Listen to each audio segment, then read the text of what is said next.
Welcome to Electric Libertyland, here on the Lions of Liberty podcast, your weekly shot of culture, comedy, and liberty with your host, Brian McWilliams. Hey everybody, welcome back to Electric Libertyland, the land where we have both electricity and liberty, which some people, progressives mostly, said was not the case in Somalia, but they're full of it. Anyway, welcome back, guys. This is episode 15 of Electric Libertyland. I am Brian McWilliams. And of course, this being episode 15, that means you can find all of the show notes for today's program over at lionsofliberty.com/ELL15. Now, before we get into some of the more serious topics today, as the show does say, culture, liberty, and comedy, I do want to touch on some of the comedy and culture aspects of what's going on. And I have a fantastic opportunity to do that today.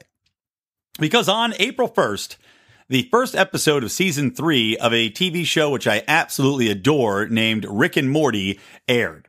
Now, it was questionable. People didn't know if it was really going to air that day, of course, because it was April 1st. But what they did was they swapped it out for some other shows. Now, of course, the other episodes of the show are not going to be on until midsummer sometime. But I want to talk about this first episode because there are so many different libertarian themes that run through the show as a whole, and in this specific episode, that you guys just got to watch and I got to talk about it. Then, as the show goes on, we'll get into a little bit of stuff about North Korea and Syria, because how could we not? That's pretty much what there is to talk about. I'll also hit on just a real quick commentary about the United ordeal and the doctor who got pulled off the plane there and what they've kind of done with him running his name through the mud, etc. Now then, on to our discussion about Rick and Morty. So Rick and Morty, if you're not familiar with the program, airs on Cartoon Network as part of their Adult Swim program, which I've been watching for quite some time. I think it starts around 9 or 10 at night typically. And the shows go into quite the adult region, as the name would indicate. If you watch for a while, you remember Dr. Katz was on, Home Movies was on, a lot of different shows that push the envelope. Aqua Teen Hunger Force, C-Lab 2021, all these shows that really push the way forward for more adult cartoon shows that were even farther past The Simpsons. I guess, for a little while, Family Guy was on there. So really great stuff. Now, Rick and Morty, it basically follows a story of a man who is the smartest man in the known universe. And there's also a multiverse concept going on. So there's more than one Rick that goes around. And Rick is a grandfather, a patriarch of this family, dysfunctional group, where he had left early on and come back, and now he lives with the family in the house and experiments in the garage as a super scientist. And a man who has a moral ambiguity, let's call it. He more or less is out for number one, but he does care about his family, and he does care about his grandson who goes on his adventures, and that is Morty, who is essentially a dullard. Now, Rick, as I mentioned, is the smartest man in the universe in this show, and he's constantly inventing illegal yet highly valuable products that the government is always trying to get from him to either take it by force or sneakily get it in one way or the other. And he goes around and he deals these objects to anybody ranging from assassins to people who want to do drugs. He's created, in a couple episodes, he creates some very potent drugs made up from these various substances. So drug use is encouraged. That's, there's episodes where he's snorting things. So, again, there's a libertarian theme right off there. Let ye be in charge of your own body and what you do with your own body. But because the government's always after him, which is the Galactic Federation run by these bug monsters, he's always on the run. So he's hiding out with his family all the time, or he's running off to different planets or running off with his portal gun to different universes in order to escape the Galactic Federation and stay one step ahead of them. Now, Rick does have to steal a lot. He does have to murder sometimes. Typically that is in self-defense, very survival of the fittest kind of thing. And, I will say that does violate the non-aggression principle. So I acknowledge that, some of the violence and some of the thievery. But overall, the show is super libertarian, which I'm surprised about because the creator, Dan Harmon, who also created Community, which you could argue in its own was, in a way, taking a knock at community college and how worthless it is. But Dan Harmon's super liberal. I was looking at his Twitter feed and some of the things he's saying. super liberal guy. So it's very interesting to me that he creates, along with Justin Roiland, his co-creator on the show, such a super libertarian show. And Roiland, I was trying to look just briefly to see if I could find anything really libertarian on his, social profiles or anything he wrote. And as of yet, I have not. So let me go into a little deeper into some of the libertarian things going on here. It's very, very wrong. Very, very un-PC. No word is forbidden. Rick is regularly calling people retards, assholes, cursing. Sexual perversions are not taboo in any way, shape, or form in this show. I mean, hell, there's an episode where he's in this dream state and his own granddaughter is dressed up as a dominatrix. Not that he has sex with his own granddaughter, mind you. But, there's a scene in one episode where because he's got father issues, he wants a crowd full of people dressed up as his father as he skydives dressed as Uncle Sam into a sea of redheaded women with them all chanting his name. So it goes out of its way to challenge social conventions, and it goes out of its way to thumb its nose at people that adopt PC culture. I mean, the show, it's just absolutely hilarious, and it's very interesting in the way it's presented because it's high level conceptually and scientifically. So if you're very familiar with physics, string theory, quantum theory, any of these high level scientific concepts, you're going to see them a lot in the show. There's time travel, there's parallel universes, there's everything.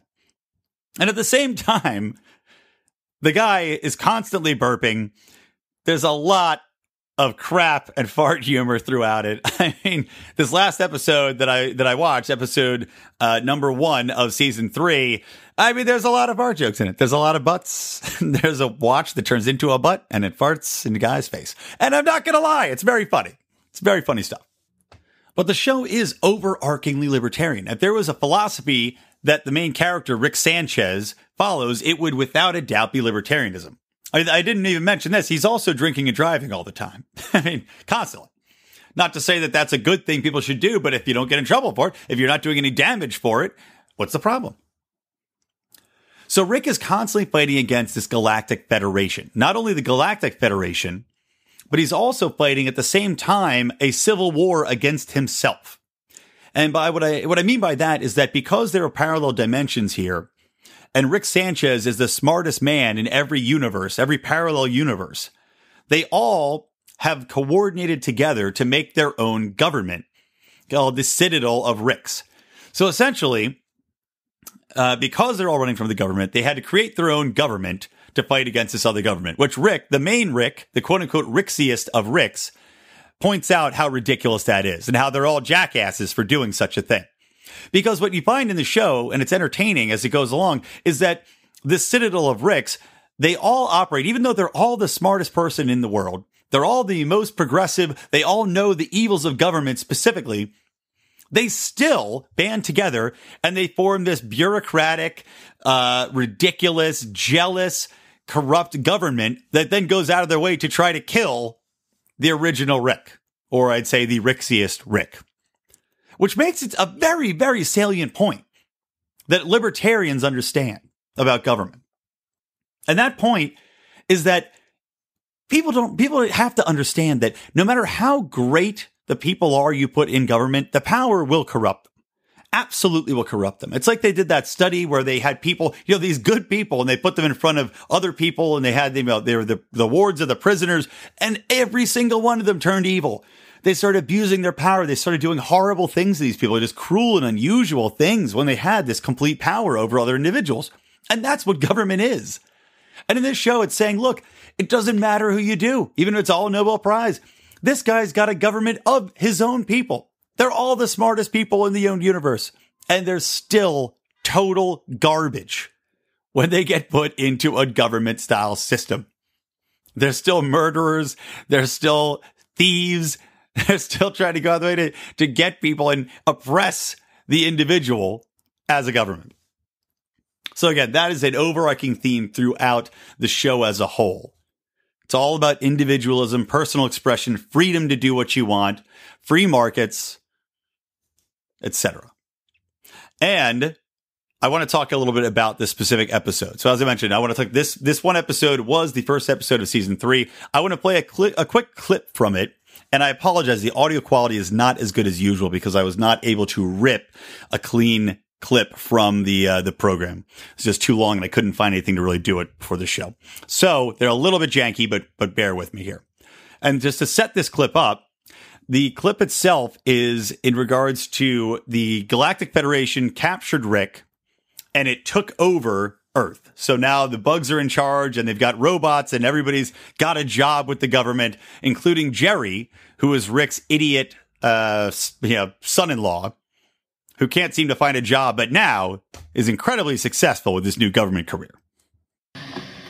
I tell you, the Galactic Federation taking over Earth, best thing that's ever happened in his family. I just got my 6th promotion this week, and I still don't know what I do. Who cares how high they promote you? Everyone just gets paid in pills. Well, when you're not sure what you do for a living, you can make your own rules. Summer, show your father some respect. He's pulling down a 6 chewable figure income.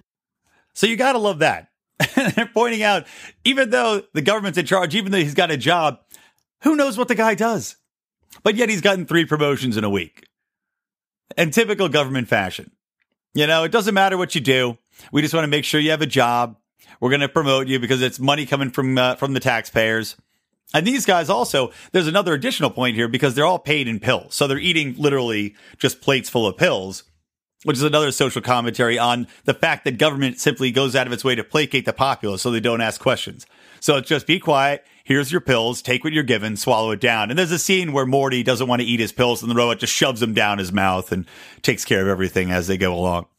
So again, really pertinent libertarian themes about cautionary tale of government, especially where it comes to government overreach and trusting the government to take care of all of your earthly needs as it goes along. So without going into too many spoilers here, but again, I want to encourage you, if you've not seen the show, go to our Facebook page, or actually go to our forum page on Facebook. You can join that at Lions of Liberty Forum. Just type it into the search bar on Facebook. It'll pop right up. And I posted the entire episode. It was on YouTube and it's all there. You just click it. You can watch it. So stop the podcast, come on back. But without going into too many spoilers, Rick does manage to escape. And he fights back against the Galactic Federation and the Ricks at the same time. In a very clever, funny way, he manages to F them both over. But more so than the Citadel of Ricks, who now is contending and fighting for their lives against the Federation bugs and all of their enforcers, Rick finds a very clever and a very fantastic way for us libertarians, way to take the government down. And it's incredibly simple. And you'll see exactly what I mean. Freeze! Employee of the month, ladies and gentlemen. So what are you doing with level 9 access anyways? Destroying the galactic government. Awesome! Are you going to settle their nukes to target each other? Or reprogram their military portals to disintegrate their entire space fleet? Good pitches, kids. I'm almost proud. But watch closely as Grandpa topples an empire by changing a 1 to a 0. Mr. President, the Blemflark's value just dropped to nothing. What do you mean? I mean, our single centralized galactic currency just went from being worth 1 of itself to 0 of itself. Oh, dear God, no. Calm down, people. Deploy the galactic militia and declare martial law. Yes, sir. What should I pay them with? Their payment is the honor they'll feel to serve their... Wait, who's paying me to yell at this guy? I can answer that. For money. I never thought I'd live to see this. Gentlemen. There's a solution here you're not seeing. That last sound was the sound of the president shooting himself in the head and his gooey bug brains hitting the desktop, if you're wondering. But I mean, look, how appropriate is that? Let me just tell you exactly how great that is. So number one, it's taking a shot at the manipulation of money, which the Fed does every damn day, right? Okay, if you can manipulate the money, you can never have money that you can trust in any way, shape, or form. Look at Venezuela, devaluing its dollars to the point where they're basically worthless. That happened overnight to people with no warning, just like this. 0 warning. Now you have no money. Anarchy in the streets. So it's making that point. It's also making a very salient point, again, for sound money, having another option. If there's no currency left because it's all controlled electronically, what's your option when it all goes tits up? You need to have sound currency as a backup. You need to have some form of something that you can trade instead. And what happens in this episode is what they end up trading becomes pants. They all start killing each other for pants as soon as the currency goes tits up. So that was their solution, even though everybody's dying because of it. And thirdly, it makes a great argument, just as I said, against the complete datification of currency. Because that's what could happen very easily, especially in this era of cyber warfare. If all of our currency is decided online, what's going to happen if somebody hacks in and does this exact same thing? Just alters the marketplace or alters the decimal points in your bank account. You're completely screwed. So again, great point, Rick and Morty. Great libertarian talking point there on how government should not have control over the monetary system and how we need sound money to make sure that our entire currency just can't disappear overnight. So again, bravo to Rick and Morty, guys. You got to check the show out. I guarantee you're going to love it. Now that Ron Swanson has been retired, I would say Rick Sanchez is the most libertarian character you're going to find on a television program. And I would venture to say this show's funnier. Parks and Recreation was a great show, but for me, this show does it better. I think it's a little bit smarter. I enjoy the science aspect of things. So definitely check it out, guys. Again, Rick and Morty on Cartoon Network. No, I'm not getting paid for that, but maybe I'll get paid for this. Hey guys, this is Roger Paxton. And if you're fed up with the government running every single aspect of your life, but you're not listening to the Lava Flow podcast yet, then what's wrong with you? Check us out at thelavaflow.com or just go back to sucking up to the government. The Lava Flow podcast, striking the root every single episode. This is Chris Spangle, and I am the host of We Are Libertarians, which you can find in iTunes, Google Play, or at wearelibertarians.com. We are a podcast that brings you all of the irreverence that modern politics deserves by examining current events from a libertarian perspective. So please, check us out at wearelibertarians.com. Hey everyone, the Johnny Rocket Launchpad is Liberty. Each week we strive to bring you the best guests in talk radio. The Johnny Rocket Launchpad delivers weekly interviews of noteworthy politicians, experts, and activists. The Johnny Rocket Launchpad is bringing the party to the Libertarian Party and launching ideas in your direction. Check us out at johnnyrocketlaunchpad.com and you can hear me, Kurt Nelson, and the beautiful Heather Nixon talk about the ideas of liberty. Rock and roll.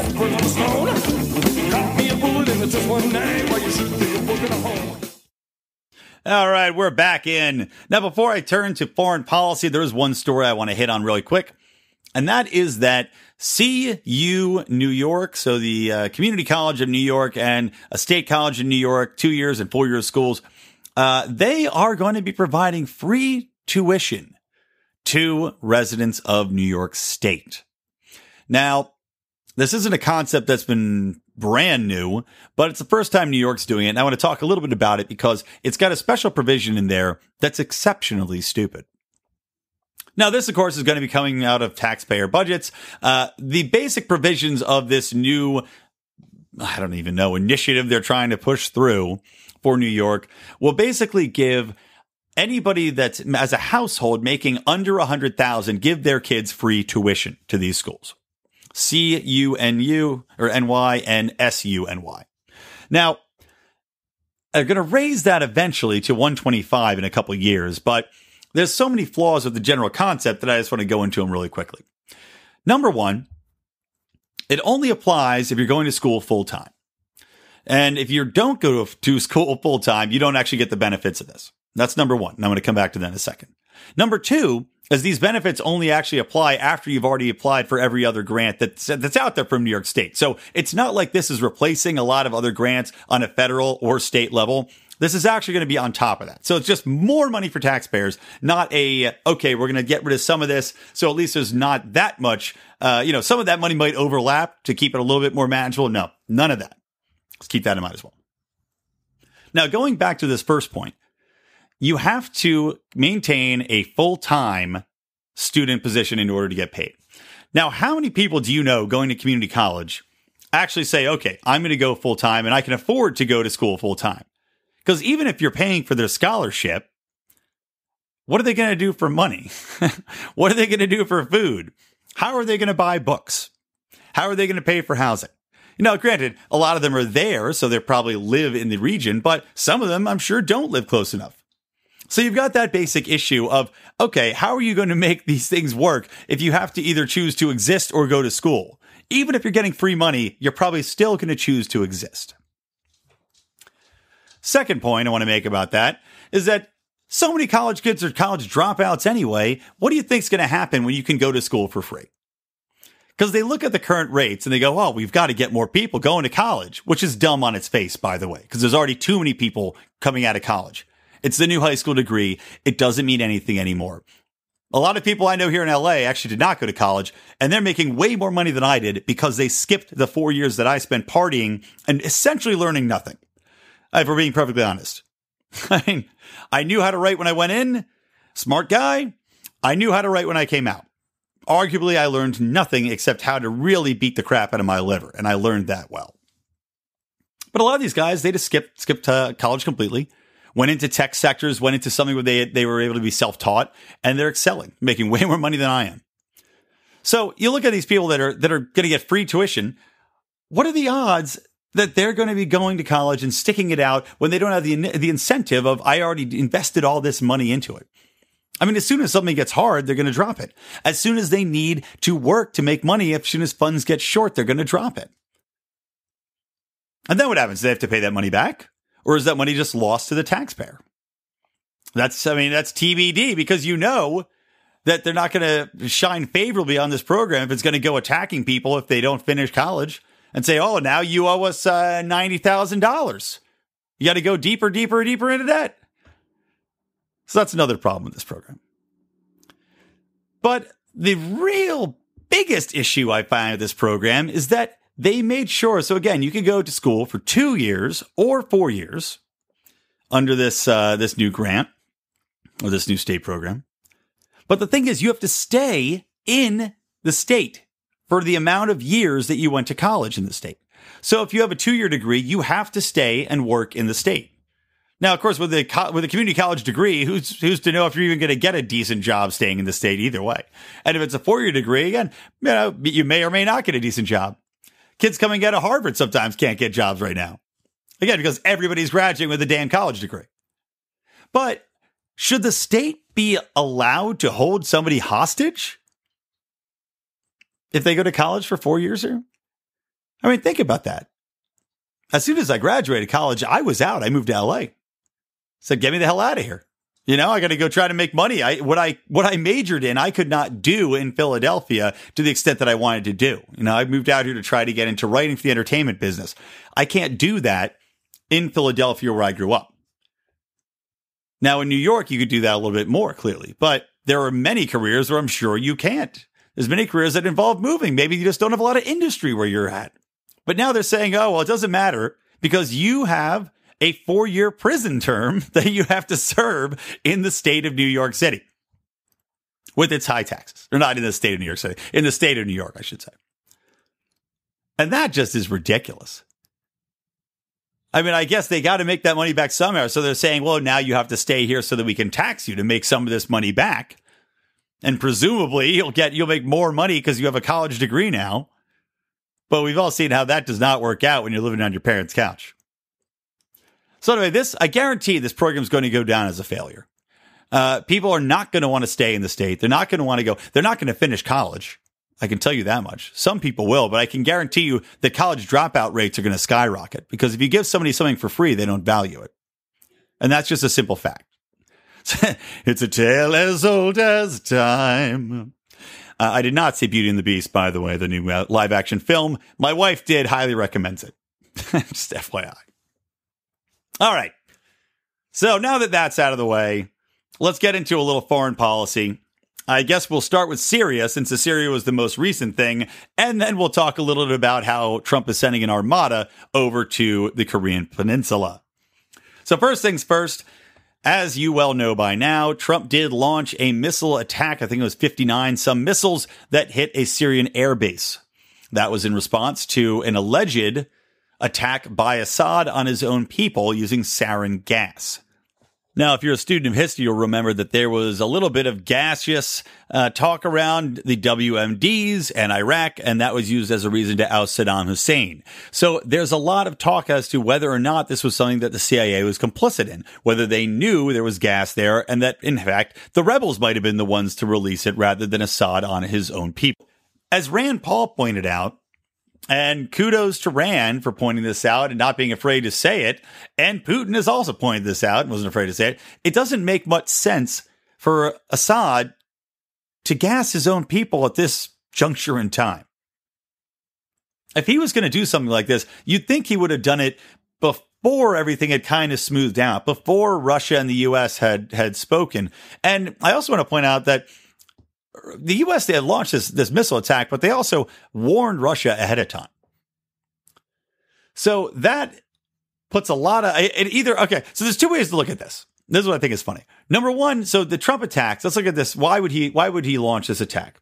Even if Trump himself didn't necessarily believe that the Syrian attacks were done by Assad, I personally think they were probably undertaken by the rebels. But okay, so he launches this attack.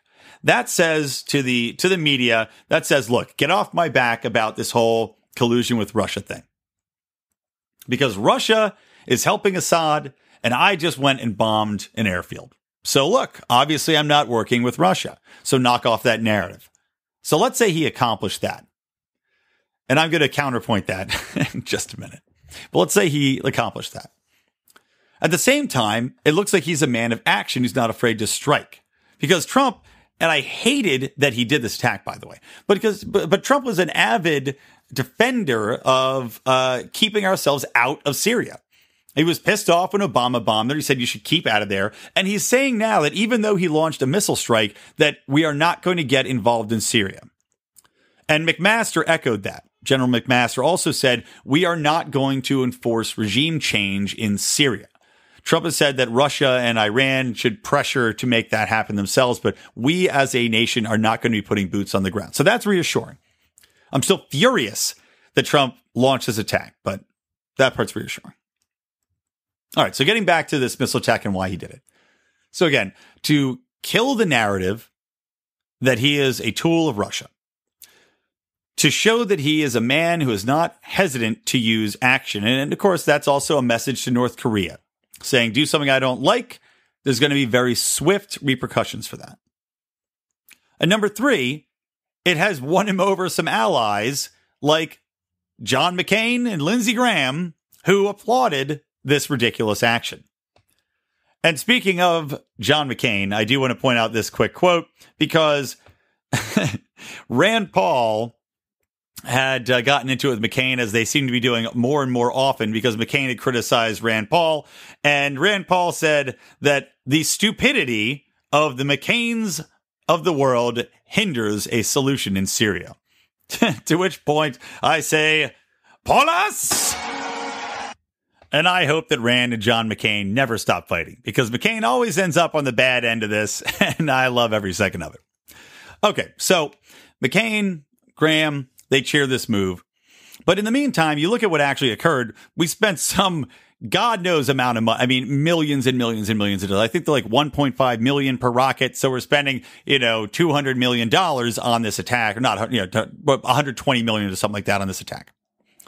And Syria right now is flying out of that airspace. They're flying right out of that base because the missiles didn't actually hit the runways or any aircraft. All they did was hit, I guess, buildings around it. And they're claiming they hit killed some civilians as well, which is tragic if true, but I don't know if to believe that or not. Assad, of course, by the way, denies that he used chemical weapons, just FYI, as you would presume. But they launched this attack. It didn't hit anything of relevance. Why? Because Trump told the Russians that they were going to launch this attack. So the Russians got all their stuff out of there so that they didn't get blown up. I think they lost maybe two soldiers were injured or something like that in the attack. So that's when you start to question the narrative. Like, if you're the media, really, this whole time you've been saying Trump's been colluding with Russia, but isn't it more than ever look like he's colluding with Russia now? Because he told them that he was going to launch this missile attack and said, hey, get your planes out of there. Now, granted, I actually think that's a smart move. collusion or not in the past. I think it's a smart move because what could potentially cause World War III by launching a missile attack against another superpower that has been working better with the United States as of late, trying to cooperate more and blowing up a lot of their planes and their troops is pretty counterproductive. So to go and say, hey, get your stuff out of there, we're going to do this attack, that's actually a show of goodwill on the U.S.'s part. And you see Russia's response. Putin is asking whether or not this was a false flag attack. And that's his exact phrasing, saying that this sarin attack is a false flag and insinuating a bit that it's the U.S.'s idea, and also saying that there were going to be more attacks coming up soon in regions that are around Syria to again, paint this more like there's a big issue going on and that Assad keeps gassing his own people. But in the meantime, we're not at war with Russia. That's good. Trump was able to establish himself as a fast actin' tenactin when it comes to launching missile attacks, and yet no real damage was done. So did Trump actually believe that Assad sarin gassed his own people? It didn't really seem like it did from his actions that accomplished essentially nothing except cost us a lot of money. I don't know. There's a lot of questions around this. There's a lot of questions around this whole action, what's going on, and the evolving way that diplomacy is playing out. Because on one hand, you've got missile diplomacy that Trump is using in Syria, but clearly this is also, as I said, to send a message to North Korea. But instead of missile diplomacy, he's playing two different sides. So let's segue into North Korea now and what's going on there. And I apologize, it's a little bit rambling, but I'm trying to I'm literally in real time putting all the pieces together in my head because all of this news just came out today and yesterday, and things are moving so quickly and more information is coming out so fast that it's hard to look at the big spectrum and say, okay, I got it. So hopefully you guys can stay with me here. So North Korea, as we know, they've been doing missile launches. Now, remember, Trump just met with the Chinese president down in Mar-a-Lago. And apparently, that actually had been a pretty good meeting.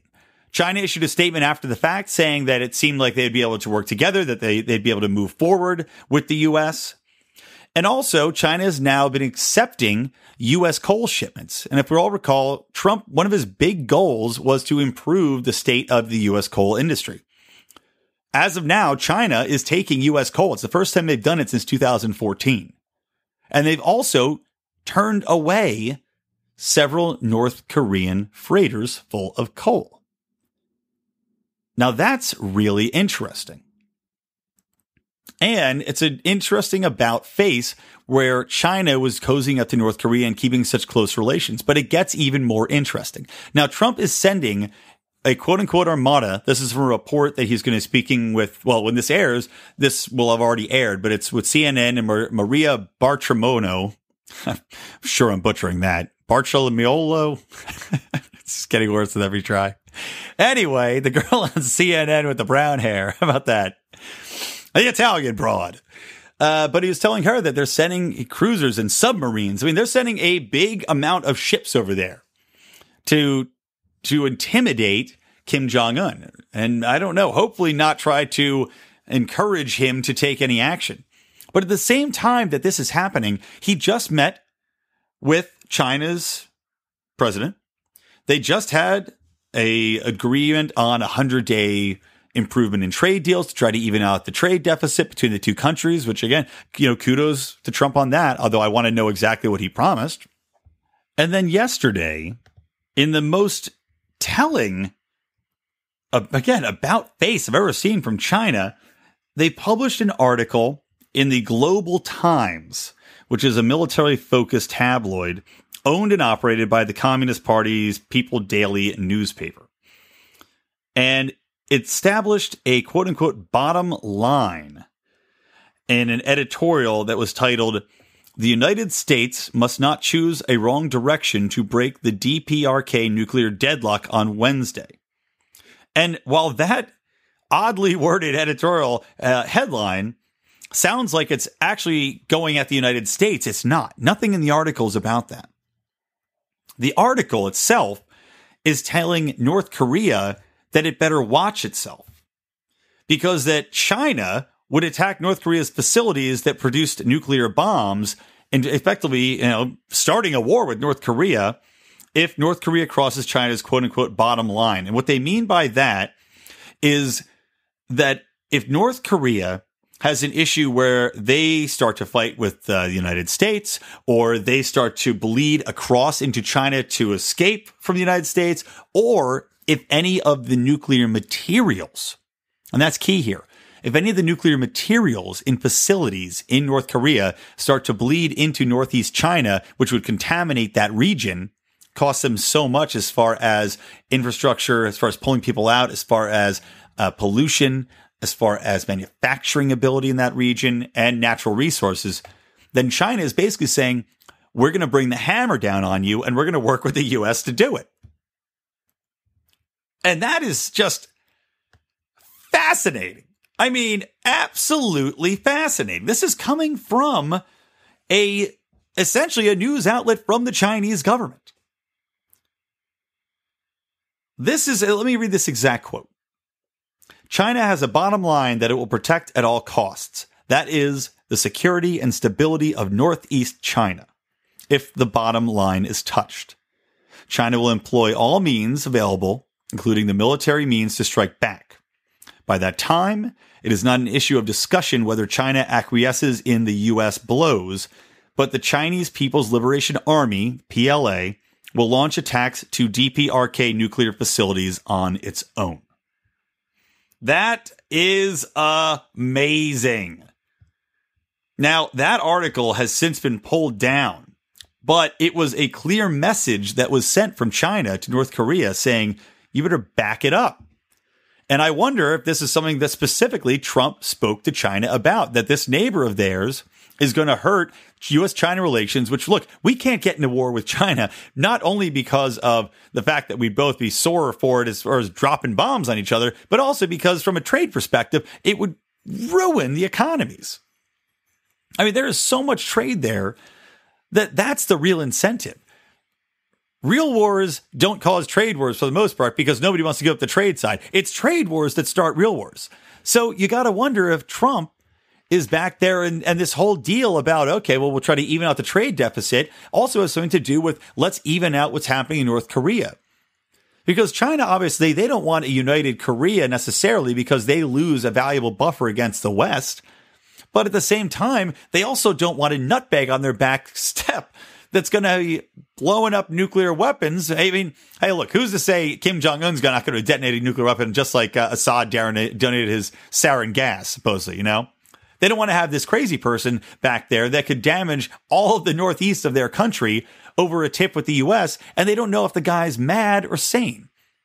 But they do know that the Kim family will do almost anything to hold on to what they've built there and keep that regime in place. And that means potentially using nuclear weapons. And then also, and this editorial went deep into explaining the advantages to the world if China did attack North Korea's facilities. You know, it said that China, they know the location of the facilities. So having been a former ally, they can take them out very quickly. If they took them out, just bam, bam, bam, North Korea would probably permanently suspend all of their nuclear weapons activities right then. China also noted that the nuclear weapons is their trump card for its defiance of China and the United States. And once once they got that, if it's gone, it's gone. They'll be a lapdog. They'll be completely obedient. Now, I'm still not saying that the U.S. or China should go out of its way to engage North Korea. I still think that as a sovereign nation, they've got a right to have nuclear weapons. But there is a difference between having nuclear weapons and constantly posturing to use them. And when that kind of thing starts happening, you do have to worry about the ability to strike U.S. Soil. There was just a map I was looking at that showed that potentially they could get a missile to the West Coast in, I think it said by 2026. So when that kind of thing starts happening, it does become an issue where you have to look at potentially using military force. Although at this point, I still don't think that that is necessary. I think there's a lot that you can do with negotiating where military force is just going to make the situation far worse before it gets far better and unnecessarily. But that being said, hey, man, I don't control China. And if China can do a quick and easy job of dismantling North Korea's nuclear weapons, it might not be the worst thing for us. All right, so that's the situation in far as foreign policy goes. Been a complicated and messy state of affairs the last few days. I hope that made sense to everybody. I hope it makes sense to me when I listen back to it tomorrow. And to be perfectly honest, half the time I'm recording this show, 75% of the time I'm recording this show and talking to you guys and screaming into the abyss, I'm always surprised when I listen the next day and it actually makes any sense. So thanks for keeping your attention on what I'm saying. All right, last thing, I want to hit this quick and then I'm going to wrap it up. A little shorter show, but that's all right. So the United flight that kicked off this doctor, this just happened and it was a big deal. It went viral absolutely immediately. But it was basically what happened here was that there was an overbooked United flight. They had 4 pilots or other staff. I'm not sure if they were pilots or they're just general staff that they needed to fly that had to board another plane. So in that case, they could take care of other passengers. Either that or they had to get home because they've got all these sorts of rules for aviation where you have to have a certain amount of rest time between. I know I myself have not been able to catch flights because they did not have enough staff. And it was very, very aggravating. So while I applaud United on one hand, trying to take care of their customers by getting the flight crew to this other city so they could get on a plane and fly somewhere else, what they did was absolutely unforgivable to this man. So what happened, this is at Chicago O'Hare, and there were 4 people they had to get off the plane. They offered them $400. Nobody took it. Everybody wanted to stay on the plane. They offered $800. Nobody took it. So at that point, they decided, well, screw it. We're just going to pick 4 people at random and tell them, tough tots, get off the plane. Now, I don't know if the other 3 people acquiesced or if this doctor, who his name is Dr. Dao, D-A-O, but I don't know if they took it or not right away, or if he was just the first one. And once he got dragged off and his face was bloodied, if everybody else just said, okay, well, I guess we'll get off the plane. But long story short, United called the cops because he refused to get off the plane. He said, I paid for this ticket. I should get to use this ticket. And he's absolutely right. He should get to use that ticket. So what happens, they called the cops. The cops come out there, the airport cops. They pull him off the plane. They smash his face into an armrest, making him bleed profusely. And they literally drag him off where his belly is fully exposed. He's being dragged up the aisle and off the plane.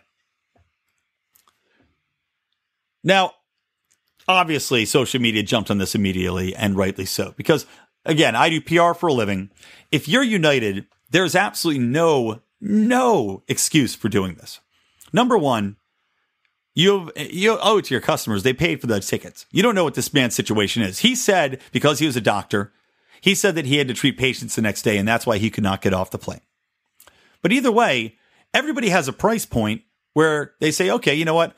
No matter what I have to do tomorrow, this is worth it. And United's a big enough airline that they can afford to pay somebody quite a bit of money to get off that plane. $800 clearly wasn't enough. So add another $400 or add another $800 and keep adding until somebody gets off the damn plane. Because that's what you do. That's what you owe to your customers. I know you own this plane as a private company that, granted, gets a lot of federal money and has a lot of unions, but I know you own this plane. That's your private property as a private entity. But that doesn't give you a right to accost a man, to beat him up, to drag him off for something that he paid for. And I look forward to the lawsuit that's coming after United. I mean, their stock also, we always talk about how you don't need regulations and all these laws on the books when it comes to people going out of their way to screw over one part of the population, to to bakers that won't bake gay cakes, or to any sort of people who want to discriminate. Now, you could argue United discriminated against this man, not because they said, all right, we're going to go out of our way to discriminate against Vietnamese doctors, but they still discriminated against this man. They still accosted him. They still had the cops pull him off the plane and use force for a ticket he paid for. Now, the comeuppance for that is exactly what happens what always happens. It goes on social media. Their stock dropped something like $5-6 today. And for a company their size, that's billions of dollars. I mean, they took a hit. I took one right to the jaw. And that's what you need to see. That's why we don't need regulations. Not in this era. Because comeuppance is fast. And sometimes it's too fast because all the facts aren't out in the case. And that brings us to another interesting little development that happened in this story. Because as many media outlets were not shy to rush to publish, Dr. Dow has a criminal past. Here's what it says in the New York Post. Dr. David Dow, 69, who was captured in a now viral video being forcibly dragged off the Louisville-bound flight at Chicago O'Hare on Sunday, was working as a doctor specializing in pulmonary disease in Elizabethtown when he was convicted of trading prescription drugs for sexual favors. Dow was arrested in 2003 for drug-related offenses following an undercover investigation. A board probe into the criminal charges found that Dow became sexually interested in a male patient, Brian Case, whom he gave a physical examination to, including a genital examination, and who he eventually made his office manager. Case quit that job due to inappropriate remarks, and Dow then pursued him and arranged to give him prescription drugs in exchange for sexual acts. In 2004, Dow was convicted on a slew of felony counts for obtaining drugs by fraud or deceit and was placed on 5 years of supervised probation. Now, I don't necessarily think that this information should be kept a secret because, look, the media's got a right to do what the media's got a right to do. If it's public knowledge, which it is because it was a criminal case, you can report that. But what I do hate is the media rushing out to completely give United. It's like they're almost trying to excuse United's actions by saying, well, yes, this guy got beat up and dragged off a plane. And I'm going to link to the video, by the way. It's pretty awful to watch. But, yes, he got beat up and dragged off a plane by a company that he had legally bought a ticket from and had every right to be there, just as right as every other person, and just happened to get randomly chosen to get kicked off the plane. Yes, he had that right. But at the same time, we should not care so much because, this guy had a criminal past and he gave somebody drugs for sex. Now, in my opinion, I don't think that's a problem. I think if you have some drugs and you want to give them to somebody for sex, I think you should be able to damn well do it. That's not any of your business, really. Now, you can argue maybe getting them illegally, fine. That's a problem, even though I think they should all be legal anyway. But regardless, he didn't rape anybody. He didn't force himself on anybody. This man, this David Case, clearly did it voluntarily. He made an agreement. He made a private contract to do sexual favors for drugs. Now, fine, you can judge that all you want, but you can't say that this man somehow deserved what happened to him because of it. And that's what the media now is going out of their way to do. That's the downside of the PR machine. The upside is that you do get some quick comeuppance sometimes for things like this, especially in the era of social media, especially when we've all got our cameras. The downside is that you've got filth media that go out of their way to try to paint this as something that it's not, which is a clear-cut case of right and wrong. United is absolutely wrong here. The Louisville Police Department that helped United kick this man off the plane is absolutely wrong here. Because he had every right to stay on that plane. And they should have had to compensate him or compensate somebody else on that plane to the point where they voluntarily got off. You should never have the right to use force on somebody like that. Not in that circumstance. If he was on that plane and he snuck on there, sure. Just like, and I don't have a problem with him really calling the police in this instance. Because, look, if somebody's in your house, your private property, you call the cops, they come and they help you out. Fine. But when you invite someone into your house, when you make a deal with somebody, a legally binding contract, which has been paid for to provide a service for that person in your house, let's say I invite somebody to come over. I say, hey, for $20, man, you can come over and watch this episode number 1 of Rick and Morty, season 3. It's a great libertarian show. You show up, you sit down, I take your $20, and I say, you know what? I had another guy. He's going to come over, so get the hell out of here. I'll give you your $20 back. You don't want it. And I say, how about 40? And you say, no, man, I paid for this. I want to watch the TV show. And then I call the cops to come and beat you up and kick you out of my house. No, that's not right. I don't have the right to do that. Neither does United. All right, guys, that is about going to do it here. I want to remind everybody to listen to our other shows on this podcast. That's Mark on Mondays with in-depth interviews on liberty. As mentioned, Judd Weiss's interview about Gary Johnson was pretty fascinating, talking about the ins and outs of the McAfee campaign and all the dirty deeds from Gary Johnson. So check that out. That was on this past Monday's show. Also, Felony Fridays with John Odermatt. That is always a good time, looking at the issues with the criminal justice system. I also want to remind everybody here to please follow us on Twitter at Lions of Liberty, and to even more, please support the podcast. We keep pumping out exclusive content. We're doing another conspiracy show. We're doing some other LILDL shows. We're doing all sorts of fun stuff for our listeners who do support the podcast. Plus, you get some free t-shirts, which are designed by the great Dan Smots. So, guys, go to lionsofliberty.com/support for that, please. And also, do please give us a review on iTunes. If you're still listening to this podcast right now, and hopefully you haven't already turned it off, please go give us a review on iTunes. Tell everybody how much you love it. Share the podcast. And keep on spreading the ideas of liberty. That'll about do it. So, guys, thank you from Lions of Liberty. Thank you from me, Brian McWilliams, at Electric Libertyland, where I remind you to always stay plugged in to liberty.